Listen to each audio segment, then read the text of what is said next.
नमस्कार दोस्तों, स्वागत करता हूं आप सभी का आपके अपने YouTube channel GS with Manoj Chaudhary में। तो इससे पहले दोस्तों हम कंप्लीट नहीं किए थे, अधूरा रह गया था हमारा हिंदी का एक टॉपिक जिसका नाम था शब्द विचार। और शब्द विचार को हम आगे बढ़ने का प्रयत्न करते हैं बचे हुए टॉपिक को, और आपको बताने जा रहा हूं कि इससे आगे जो हिंदी शुरुआत हुई है, अब इससे आगे जितने भी टॉपिक हिंदी के आएंगे तो उनमें एक अलग प्रकार का इंटरेस्ट पैदा हो जाएगा, एक अलग तरीके से हिंदी पढ़ी जाएगी। ठीक है, तो आज शुरुआत कर लेते हैं। किसकी शुरुआत नहीं, बीच से जो बचा हुआ है उसे कंप्लीट कर लेते हैं, शब्द विचार को। ठीक है, शब्द विचार को हम लोग कंप्लीट करते हैं। तो शब्द में आपको बताया था कितने प्रकार के होते हैं, 4। कितने प्रकार के? 4। सबसे पहले मैं कहूं उत्पत्ति के आधार पर या बोलूं स्रोत के आधार पर। ठीक। दूसरा व्युत्पत्ति के आधार पर, संरचना के आधार पर, बनावट के आधार पर या रचना के आधार पर। किसी भी बुक में किसी भी टाइप से लिखे हुए हो सकते हैं। ये जो मेरे पास एक निचोड़ है, जो मैंने लिखा है बुकों को देख के अलग अलग, वो मैं आपको बता रहा हूँ। ठीक है, अब बात करते हैं किसके? अर्थ के आधार पर, और फिर बात किसके करते हैं? विकार के आधार पर। तो उत्पत्ति के आधार पर शब्द होते हैं 5 प्रकार के। लास्ट वीडियो में आपको बता चुका हूँ, तत्सम, तद्भव, देशज और विदेशज। तत्सम शब्द उन शब्दों को कहा जाता है जो संस्कृत भाषा में प्रचलन में थे या हैं, उनको ज्यों का त्यों हिंदी में आज भी बोला जाता है या प्रयोग किया जाता है, तो वो शब्द कहलाते हैं तत्सम। जिनके रूप में किसी प्रकार से कोई भी परिवर्तन नहीं किया गया है वो कहलाएंगे तत्सम। लेकिन कुछ शब्दों को हमें बोलने में थोड़ा आसानी हो, उनके रूप में क्या कर दिया? परिवर्तन कर दिया, तो वो क्या कहलाएंगे? तद्भव। ठीक है, तद्भव समझा चुका हूं डिटेल में। आगे बात करते हैं। अब बात करते हैं किसकी? रूढ़ि, यौगिक और योग रूढ़ि। ये रचना के आधार पर होते हैं। किसके आधार पर? रचना के आधार पर। तो रूढ़ि शब्द, यौगिक शब्द और योग रूढ़ि। योग रूढ़ि में सिर्फ एक होता है जिसमें कौन सा समास चलता है भैया? बहुव्रीहि समास। योग रूढ़ि में कौन सा चलता है? बहुव्रीहि समास के जितने भी शब्द हैं सारे के सारे एग्जाम्पल हैं, उदाहरण है किसका? योग रूढ़ि शब्द का। ठीक, अब बात करते हैं अर्थ के आधार पर। तो अर्थ के आधार से आज हम शुरुआत करते हैं। यहां तक हम कंप्लीट कर चुके थे। अर्थ के आधार पर शब्द होते हैं 2 प्रकार के। एक तो होते हैं सार्थक और एक होते हैं निरर्थक। एक सार्थक और एक निरर्थक। ठीक है, 2 प्रकार के होते हैं। जैसे मैं कहूं फॉर एग्जाम्पल रोटी, आप किससे बोलेंगे रोटी वोटी खा ली? तो रोटी वोटी। आप बताइए, रोटी तो कोई शब्द होता है लेकिन वोटी कोई शब्द नहीं होता। एक तालमेल बिठाने के लिए हम लोग इस तरह के शब्दों का प्रयोग कर देते हैं। जैसे मैं कहूं पानी वानी पी लिया, तो पानी कोई शब्द होता है? वानी कोई शब्द होता है क्या? या मैं आपसे बोलूं भाई भोजन, ये खाना वाना खा लिया, खाना होता है लेकिन वाना कोई शब्द होता है क्या? तो इस तरह से ये शब्द क्या होते हैं? सार्थक और निरर्थक। यानी कि जिसका अर्थ निकले सार्थक, जिसका ना निकले निरर्थक। कोई दिक्कत किसी को? शायद दिक्कत नहीं होगी। अब हम लोग आगे बढ़ते हैं, आगे बात करते हैं कौन से शब्दों की? सार्थक शब्दों की। ध्यान दीजिएगा, सार्थक और निरर्थक तो हम कर चुके हैं। बात करते हैं विकार के आधार पर शब्दों के भेद। तो ये देखिए, विकार के आधार पर इधर लिख लेता हूं मैं, शब्द होते हैं 2 प्रकार के। कितने प्रकार के? 2 प्रकार के। और इससे ही पूरी संपूर्ण व्याकरण हमारी केवल इन्हीं शब्दों पे डिपेंड है, इन्हीं को ही पढ़ना है आगे। और जितने भी हमारे क्वेश्चन बनेंगे वो अधिकतम यहीं से बनते हैं। संपूर्ण व्याकरण इन्हीं 2 प्रकार के शब्दों पे होती है। पहला होता है विकार के आधार पर विकारी शब्द, और दूसरा होता है अविकारी शब्द। वो किस प्रकार के होते हैं? अविकारी शब्द। ठीक है, अब विकारी और अविकारी के हम भेद जानते हैं। तो सबसे पहले विकारी शब्द जो होते हैं इनमें मुख्यतः 4 भेद होते हैं। सबसे पहले संज्ञा, क्या होता है? संज्ञा। दूसरा क्या होता है? सर्वनाम। और तीसरा क्या होता है? विशेषण। क्या होता है? विशेषण। और विशेषण के बाद क्या होता है? क्रिया। संज्ञा, सर्वनाम, विशेषण और क्रिया। क्लियर है ना? अब बात करते हैं किसकी? अविकारी शब्दों की। तो इसमें होता है सबसे पहले क्रिया विशेषण। क्या होता है? क्रिया विशेषण। इसके बाद बात किसकी आती है? इसके बाद आती है संबंध बोधक। किसकी? संबंध बोधक। उसके बाद बात आती है किसकी? समुच्चय बोधक। किसकी? समुच्चय बोधक। और उसके बाद क्या होता है, उसके बाद होता है विषमयादि बोधक। क्या होता है, विषमयादि बोधक। ठीक है, समझने की कोशिश कीजिएगा।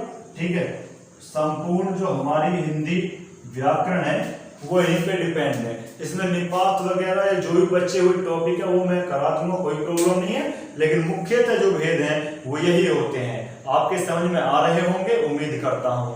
ठीक है, तो आपसे कोई पूछे भाई विकार के आधार पर शब्द कितने प्रकार के होते हैं, दो, विकारी और अविकारी। विकारी वो शब्द होते हैं जिनमें किसी ना किसी प्रकार से विकार उत्पन्न हो जाता है, यानी कि लिंग के आधार पर, वचन के आधार पर, काल के आधार पर, वो हम पढ़ेंगे, वो हम जानेंगे कैसे परिवर्तन होता है। ठीक है, लेकिन ये वो शब्द हैं जिनमें किसी प्रकार से कोई परिवर्तन नहीं होता।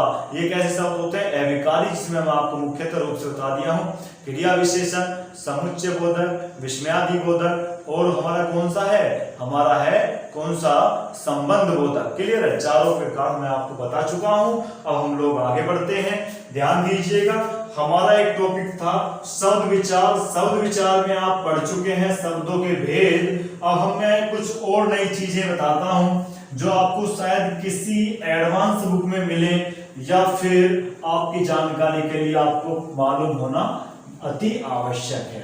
ठीक है, जैसे अर्थ के आधार पे हम लोग पढ़े हैं, तो अर्थ के आधार पे एक और भेद होता है। सामान्यतः हिंदी की बुकों में उसे दिया नहीं जा रहा है। एक बुक है जो पृथ्वीनाथ पांडे जी की है, जिसे मैंने खुद पढ़ा है, तो उसमें दे रखा है कि अर्थ के आधार पर शब्दों के 3 भेद अलग प्रकार से दे रखे हैं। ये आप अलग से लिख लीजिएगा अपनी नॉलेज के अनुसार। उसमें शब्द है वाचक शब्द।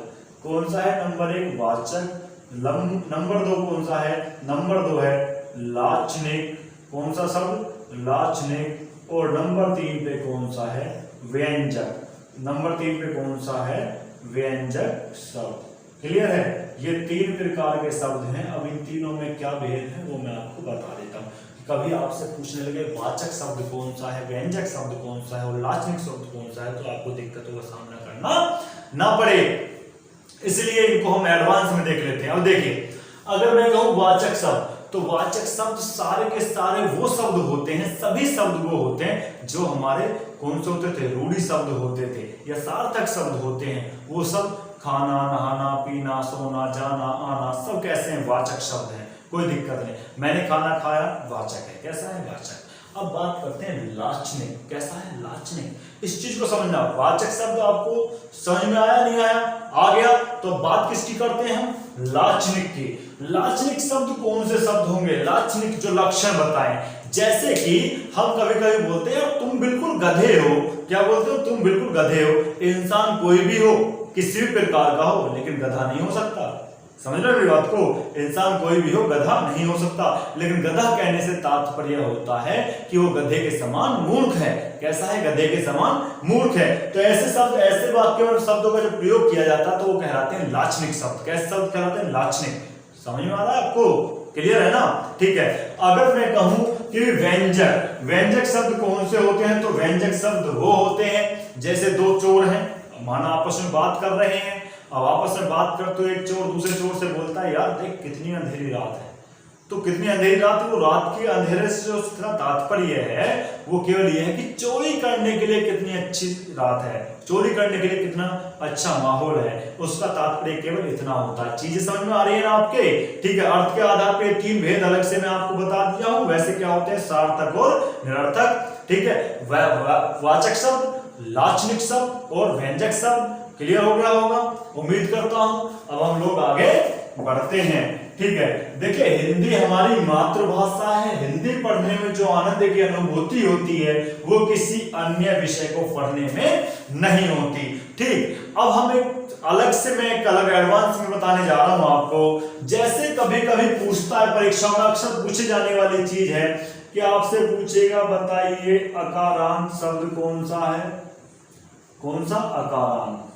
आपसे पूछेगा एक कि आकारांत शब्द कौन सा है, आकारांत। अगर आपसे कहे बताइए इकारांत शब्द कौन सा है, इकारांत। इन सब का पता होना चाहिए, अपने पर्सनल नोट्स बना लीजिएगा। हिंदी में कोई समस्या शायद नहीं रहेगी, ऐसी मैं उम्मीद करता हूं और ऐसी आप भी उम्मीद कर सकते हैं। ठीक है, अच्छा तो इकारांत शब्द और इसके बाद क्या है, एक ये होता है कि इकारांत शब्द। देखना इनमें सभी में देखेंगे बाद के दो में और ऊपर के दो में केवल डिफरेंट जो आता है, अंतर जो आता है वो किस में आता है, वो आता है आपका किसमें, पहले पहले अक्षर में, पहले पहले वर्ण में, प्रथम वर्ण में। ठीक है, बात करते हैं, जैसे कि आपको इतना तो पता होगा ना, कहीं पे अगर मैं लिखता हूं, मैं कहीं पे लिखता हूं, कोई भी एक शब्द लिखता हूं, मैं ऐसा लिख देता हूं ताजमहल। क्या लिख देता हूं, ताजमहल। आप बताइए ताजमहल में कोई पूछे कि इसमें अंतिम वर्ण क्या है, तो क्या आप इसका जवाब दे सकते हैं? अगर नहीं दे सकते तो आपकी हिंदी वीक है, कमजोर है, आपको इस पर वर्क करने की आवश्यकता है। जैसे कोई भी इसका अंतिम वर्ण है ल, क्या है ल, और ल जो है ये क्या है, ल जो वर्ण है ये व्यंजन है, इसके साथ क्या मिला हुआ है, स्वर मिला हुआ है। अगर मैं स्वर को अलग निकालूंगा तो ये आएगा आधा ल, यानी कि हलंत नीचे लगेगा प्लस ए। इसका हम डिवाइडेशन करेंगे इस प्रकार, इसका विच्छेदन करेंगे, वर्ण विच्छेदन इस प्रकार। तो इसका अंतिम वर्ण क्या है, ए। क्या है, ए। तो ध्यान दीजिएगा, जिस भी शब्द में ये ए वर्ण बाद में आएगा वो सब शब्द कैसे कहलाएंगे, वो सभी शब्द कहलाएंगे अकारांत शब्द। जैसे मैं कहूं कहीं पे भी मैं एक शब्द बोल देता हूं, जैसे मैं बोल दूं तनुज, क्या बोल दूं, तनुज। तो तनुज शब्द को मैं बोलता हूं तो जे प्लस ए, कौन सा आया, ए। तो ये कैसा शब्द है, समझ गए ना, अकारांत शब्द है। कैसा शब्द, अकारांत। अब बात आती आकारांत शब्द। आकारांत शब्द के लिए सीधी सी बात है, अगर मैं इसको बोलूं, जैसे बोलता हूं, मैं बोलूं मुन्ना, क्या शब्द बोलता हूं, मुन्ना। आप बताइए मुन्ना बोलेंगे, इसका अंतिम वर्ण निकालेंगे तो क्या आएगा, आ। यानी कि ये जो लास्ट का वर्ण अगर आ निकल के आ जाए तो कैसा शब्द कहलाएगा, आकारांत शब्द कहलाएगा। कैसा शब्द कहलाएगा, आकारांत। जैसे मैं कहूं चाचा, कैसा बोलूं, चाचा। अगर चाचा बोलूं तो चाचा में लास्ट का वर्ण क्या है, चा है, और चा को अगर हम स्वर रहित, स्वर अलग निकालेंगे, स्वर रहित करेंगे तो ये क्या आएगा, प्लस आ। यानी कि जिसमें बाद में आएगा वो कैसा कहलाएगा, आकारांत शब्द। क्योंकि हम पहचान ही नहीं पाते इकारांत क्या है, अकारांत क्या है, तो ये समस्या हमारी दूर हो जाएगी। क्लियर हो रहा है ना आपको? ठीक है, इससे बहुत सारी चीजें क्लियर होने वाली हैं। ऐसे नहीं बता रहा हूँ कि मैं ऐसे बताने लगा हूँ, आने वाले टॉपिक में बहुत काम आएगा कि आप किसी लड़की का नाम है, लड़के का नाम है, तो इकारांत शब्द ज्यादा होते हैं, अकारांत होते हैं, बहुत सारा कंपैरिजन करना पड़ता है, हिंदी में हो जाएगा। अभी बात करते हैं हम किसकी, इकारांत शब्द की।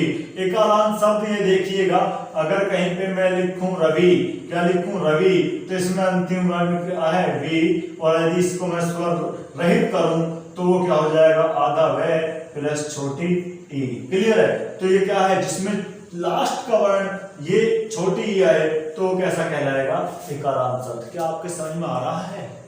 क्या मैं आपको समझा पा रहा हूं?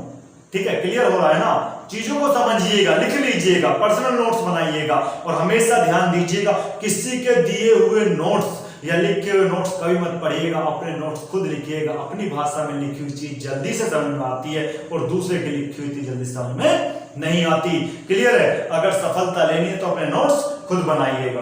बात करते हैं इकारांत शब्द की। किसकी? इकारांत शब्द की। अगर मैं बात कहूं आपसे, जैसे मैं बोलता हूं इकारांत शब्द के लिए क्या बोल देते हैं हम बोल देते हैं, क्या बोल देते हैं, हम बोलते कोई भी शब्द ले लेते हैं जिसमें क्या है, बड़ी ई आए।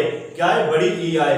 इसके लिए कोई एक फॉर एग्जांपल हम लोग शब्द लेते हैं, जैसे मैं लूं मनी। क्या शब्द ले लेता हूं, मनी। इस टाइप से मनी लिख देता हूं। ठीक है, कभी आप लिखो भैया ये, मतलब कुल मिला के जिसमें लास्ट का वर्ण क्या है, बड़ी ई आए। क्या है, बड़ी ई आए, तो क्या कहलाएगा, इकारांत शब्द कहलाएगा। चीजें क्लियर है या नहीं? कोई डाउट तो नहीं है किसी प्रकार का? ठीक है, तो ये एडवांस में कर लीजिएगा। अब नेक्स्ट टॉपिक चलेगा हमारा संज्ञा, और देखो संज्ञा को सबसे अलग तरीके से, सबसे रोचक तरीके से हम लोग पढ़ेंगे। मेरे साथ जुड़े रहिएगा। हिंदी कोई समस्या बन के नहीं रहेगी, चाहे वो कोई भी प्रतियोगी परीक्षा हो, हम हिंदी को बिल्कुल बेहतर ढंग से करेंगे। धन्यवाद दोस्तों, इस वीडियो में इतना ही काफी है, फिर मिलते हैं। धन्यवाद।